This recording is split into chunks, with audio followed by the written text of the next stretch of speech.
La nuit des sens. Quatrième vers, chapitre 12. Cette sortie, sentant de la suggestion où l'âme était tenue dans sa partie sensitive, qui l'obligeait à chercher Dieu par des moyens si faibles, si limités et dangereux, comme ceux de cette partie inférieure, car à chaque pas, elle se heurtait à 1000 imperfections ou ignorances, ainsi que nous l'avons dit plus haut en parlant des 7 péchés capitaux. Mais elle en est délivrée lorsque cette nuit obscure éteint toutes ses satisfactions temporelles et spirituelles, plonge dans les ténèbres tous ses raisonnements et lui procure d'autres biens sans nombre, en l'enrichissant de vertus, comme nous allons le dire maintenant.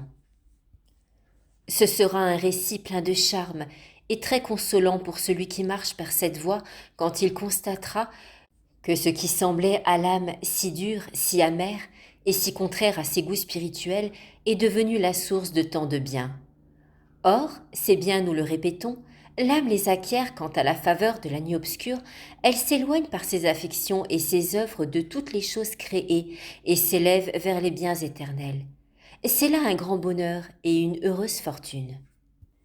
D'abord parce que c'est un grand bien d'avoir éteint la passion et l'amour qui la portent vers toutes les choses créées, et ensuite parce que l'on est du très petit nombre de ceux qui souffrent et persévèrent pour passer par la voie étroite et suivre le chemin resserré qui mène à la vie, comme dit notre Sauveur. La porte étroite est cette nuit des sens. L'âme se débarrasse et se dépouille des sens pour entrer dans cette nuit en s'appuyant sur la foi, qui est complètement étrangère aux sens, afin de marcher ensuite par la voie étroite ou l'autre nuit, celle de l'esprit. C'est par là que désormais l'âme s'avance vers Dieu, ayant pour guide la foi pure qui est le moyen par lequel elle s'unit à Dieu. Mais comme ce chemin est si étroit, si obscur et si terrible, car il n'y a pas de comparaison entre cette nuit des sens dont nous parlons et l'obscurité et les épreuves de la nuit de l'esprit, comme nous le dirons, qui en résultent de ceux-là qui le suivent sont beaucoup moins nombreux. Mais en revanche, les avantages qu'ils y trouvent sont beaucoup plus considérables. Nous allons exposer quelques avantages de la nuit des sens avec toute la brièveté possible, afin de parler ensuite de la nuit de l'esprit. Seconde partie du chapitre 12. Des avantages que l'âme trouve dans cette nuit. Cette nuit, ou purification des sens, est extrêmement avantageuse pour l'âme à cause des grands biens et des profits qu'elle en retire, bien qu'il lui semble plutôt qu'on les lui enlève. De même qu'Abraham célébra une grande fête quand il sevra son fils Isaac, de même on se réjouit au ciel quand Dieu tire enfin une âme des langes de l'enfance, qu'il la dépose à terre pour la faire marcher par elle-même, qu'il la sèvre et lui ôte le lait et la nourriture délicate et suave des enfants, pour lui donner à manger le pain des forts et lui faire prendre goût. C'est en effet dans les sécheresses et les ténèbres de la nuit sensitive que ce pain commence à se donner à l'esprit libre et dégager des consolations sensibles. Et ce pain, c'est la contemplation infuse dont nous avons parlé. Tel est le premier et principal avantage que l'âme retire ici, et c'est de lui que dérivent presque tous les autres. Le premier qui en découle est la connaissance de nous-mêmes et de notre propre misère. Sans doute, toutes les grâces que Dieu accorde à l'âme se trouvent d'ordinaire comprises dans cette connaissance. Mais la sécheresse et le vide où se trouvent les puissances comparées à l'abondance dont elle jouissait précédemment, ainsi que la difficulté que l'âme éprouve à faire le bien, lui font découvrir en elle-même une bassesse et une misère qu'elle ne voyait pas au temps de sa prospérité. Nous en avons une figure frappante dans l'Exode. Dieu, voulant humilier les enfants d'Israël et leur apprendre à se connaître, leur ordonna de quitter leurs costumes et leurs habits de fête dont ils étaient vêtus d'ordinaire dans le désert, et il leur dit « Désormais, vous ne porterez plus ces ornements de fête. » Exode, chapitre 23, verset 5. Vous porterez les vêtements ordinaires du travail, afin que vous sachiez le traitement que vous méritez. C'est comme s'il avait dit « Le costume que vous portez est un costume de fête et d'allégresse. Il est pour vous l'occasion d'avoir des sentiments de vous-même qui ne sont pas conformes à votre bassesse. Quittez-le, afin que désormais, en vous voyant revêtu d'un habit vil, vous compreniez que vous ne méritez pas davantage et que vous sachiez qui vous êtes. Cet exemple montre à l'âme la réalité de sa misère qu'elle ignorait précédemment. À l'époque où elle était pour ainsi dire en fête, elle trouvait en Dieu beaucoup de joie, de consolation et de soutien. Elle était un peu plus satisfaite et contente. Il lui semblait qu'elle travaillait quelque peu à la gloire de Dieu. Sans doute, elle ne formait pas d'une manière formelle de pareils sentiments, mais du moins, elle y était portée par la satisfaction qu'elle goûtait à cette joie. Mais maintenant qu'elle a pris un vêtement de travail, qu'elle est dans les sécheresses et l'abandon, que ses premières lumières se sont éteintes, elle a et elle possède plus véritablement cette vertu si excellente et si nécessaire de la connaissance de soi. Elle n'a plus aucune estime ou satisfaction d'elle-même, car elle voit que d'elle-même, elle ne fait rien et ne peut rien.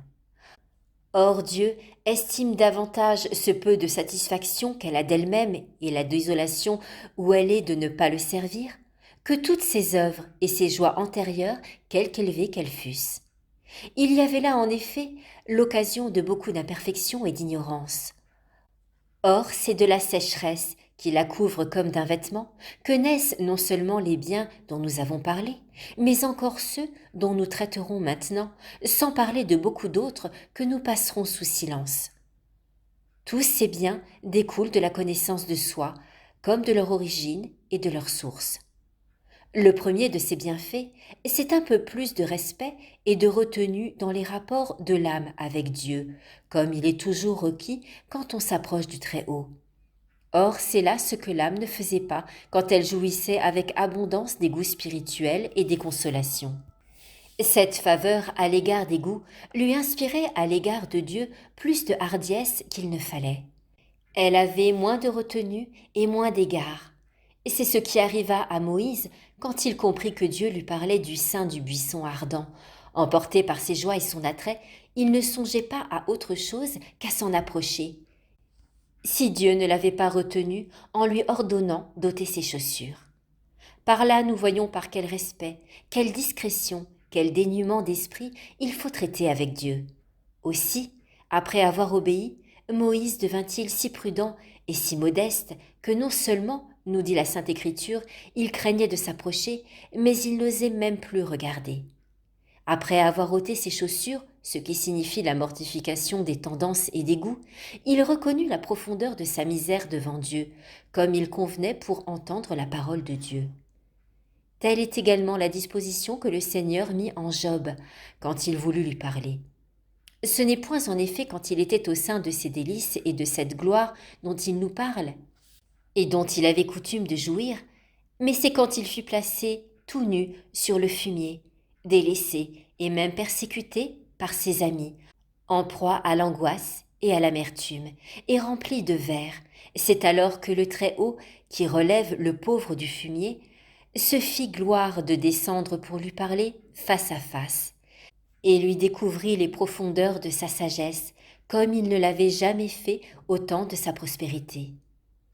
Il convient de rappeler maintenant un avantage précieux qui provient de cette nuit ou sécheresse de la partie sensitive, puisque nous sommes arrivés à en parler. C'est dans cette nuit obscure de la partie sensitive que se vérifie la parole du prophète. Votre lumière brillera au sein des ténèbres. Isaïe chapitre 58. Dieu éclaire l'âme, et alors non seulement elle connaît sa misère et sa bassesse, comme nous l'avons dit, mais elle découvre aussi la grandeur et l'excellence de son Dieu.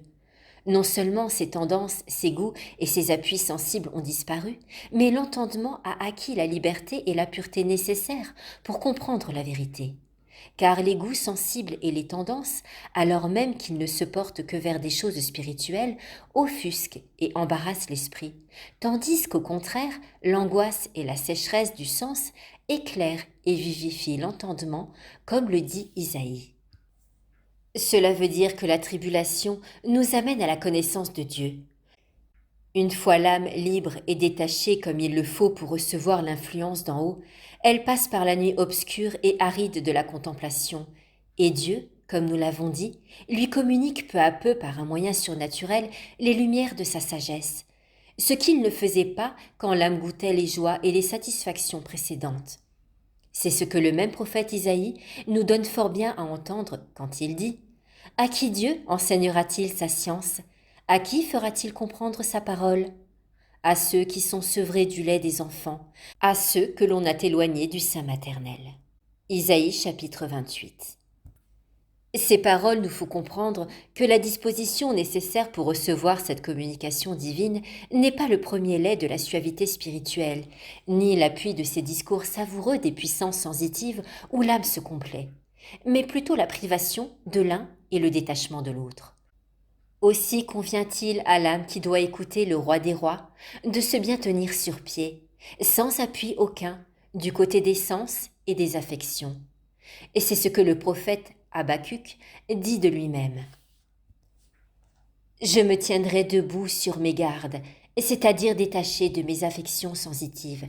Je fixerai mes pas sur les remparts, c'est-à-dire je ne laisserai pas discourir la partie sensitive pour contempler, c'est-à-dire pour comprendre ce qui me sera dit de la part de Dieu. » Habacuc chapitre 2 verset 1. Ainsi donc, nous savons maintenant que de cette nuit aride découle beaucoup de connaissance de soi, et celle-ci à son tour est le fondement de la connaissance de Dieu. C'est pour cela que saint Augustin disait à Dieu « Que je me connaisse, Seigneur, et je vous connaîtrai. » Car, disent les philosophes, un extrême fait connaître l'autre. Afin de mieux prouver l'efficacité que possède la nuit des sens par ses aridités et son détachement pour attirer abondamment la lumière divine à l'âme, comme nous l'avons dit, nous apporterons l'autorité de David.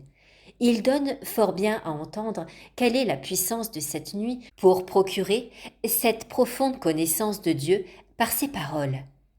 C'est dans une terre déserte, sans chemin et sans eau que je me suis présenté devant vous, pour contempler votre puissance et votre gloire. Psaume 62. Ce qui est extraordinaire, c'est que David ne nous dit pas que les délices spirituelles et les suavités qu'il a éprouvées souvent aient été pour lui une disposition et un moyen pour arriver à connaître la gloire de Dieu. Il indique au contraire la sécheresse et l'abandon de la partie sensitive qui est signifiée ici par la terre aride et desséchée. Il n'indique pas non plus que les pensées et les discours célestes dont il s'est fréquemment servi aient été pour lui une voie pour connaître et contempler la gloire de Dieu, mais plutôt l'impuissance où il était de fixer sa pensée en Dieu, ou de se servir du raisonnement et des considérations de l'imagination signifiées ici par la terre sans chemin. Ainsi donc le moyen que nous avons d'arriver à la connaissance de Dieu et de nous-mêmes, c'est la nuit obscure avec ses sécheresses et son aridité. Mais la plénitude et l'abondance de cette connaissance est moindre que dans l'autre nuit, ou nuit de l'esprit. Elle n'en est que le commencement. L'âme tire encore un autre profit des sécheresses et de l'aridité de cette nuit des sens.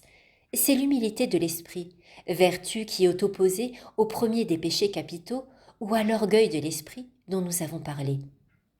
Cette humilité qui provient de la connaissance de nous-mêmes purifie l'âme de toutes ces imperfections d'orgueil où elle tombait au temps de la prospérité. Comme elle se voit dans une telle aridité et une si profonde misère, elle n'a pas, même par un premier mouvement, la pensée qu'elle soit plus parfaite que les autres ou qu'elle l'emporte sur eux, comme cela lui arrivait précédemment. Au contraire, elle voit que les autres lui sont supérieurs. Cette considération engendre en elle l'amour du prochain. Elle l'estime. Elle ne porte plus de jugement sur lui comme précédemment, quand elle voyait qu'elle était remplie de ferveur et les autres non. Elle ne considère que sa propre misère, qui est sans cesse présente à ses yeux, et ne la laisse pas regarder les défauts des autres. C'est ce que David, lorsqu'il était dans cette nuit obscure, exprime admirablement en ces termes. « Je me suis tue, et je me suis humilié. J'ai gardé le silence sur les biens, et ma douleur s'est renouvelée. » Psaume 38. Il s'exprime ainsi parce qu'il lui semble que les biens de son âme sont tellement taris que non seulement il n'en peut rien dire et qu'il n'y a pas lieu d'en parler, mais qu'à la vue de la vertu des autres, la connaissance de sa propre misère le rend muet de douleur. Cette nuit rend encore soumise et obéissante l'âme qui suit la voie spirituelle, Comme elle se voit si remplie de misère, non seulement elle écoute volontiers ceux qui l'enseignent, mais elle a en outre le désir que tout le monde lui donne des conseils et des avis sur la conduite à suivre. La présomption affective qu'elle avait parfois dans la prospérité disparaît, et enfin, elle se dépouille peu à peu de toutes les imperfections dont nous parlons ici, et qui se rattachent, comme nous l'avons dit, au premier péché capital, l'orgueil de l'esprit.